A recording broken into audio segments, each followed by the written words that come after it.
ரொம்பவே பாப்புலரான ஆக்டருக்கு சடனா செகண்ட் மேரேஜும் நடந்து குழந்தையும் பிறந்துருச்சுங்க. யார் அவங்க அப்படிங்கறத இந்த அப்டேட்ல பார்க்கலாம். ஸோ யார் அப்படின்னு பாத்தீங்கன்னா ஆக்டர் மணிகண்டன் ராஜேஷ் அவர்கள் தான். இவங்க யாருன்னு பாத்தீங்கன்னா ரொம்பவே பிரபலமான ஆக்ட்ரஸா இருக்கிற நம்ம ஐஸ்வர்யா ராஜேஷ் இருக்காங்க இல்லையா, அவங்களுடைய பிரதர் தான். மணிகண்டனுமே ரொம்ப பிரபலமானவர் தான். இவர் பாத்தீங்கன்னா அழகு சீரியல் ஆகட்டும், வேலு நாச்சியார் பண்ணியிருக்காரு, அண்ட் பிக் பாஸ்ல ஒன் ஆஃப் த மெயின் கண்டஸ்டன்ஸா இருந்திருக்காரு. ஸோ இந்த மாதிரி ரொம்பவே பிரபலமானவர் தான் நம்ம மணிகண்டன் ராஜேஷ். இவர் பாத்தீங்கன்னா சோஃபியா அப்படிங்கிறவங்கள கல்யாணம் பண்ணியிருந்தாங்க. ரொம்பவே சிறப்பா நடந்திருந்தது. ஆனா சமீபத்துல டிசம்பர் மந்தே நாங்க பிரிஞ்சிட்டோம் அப்படின்னு சொல்லி இருந்தாங்க.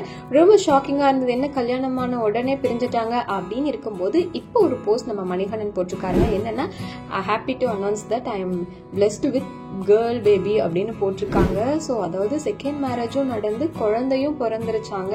ஸோ கேட்கும் போதே கொஞ்சம் ஷாக்கிங்கா தான் இருந்தது. பட் உண்மையாவே அவங்க ஒரு புது லைஃப் ஸ்டார்ட் பண்ணி ரொம்ப ஹாப்பியா வாழ்ந்துட்டு இருக்காங்க.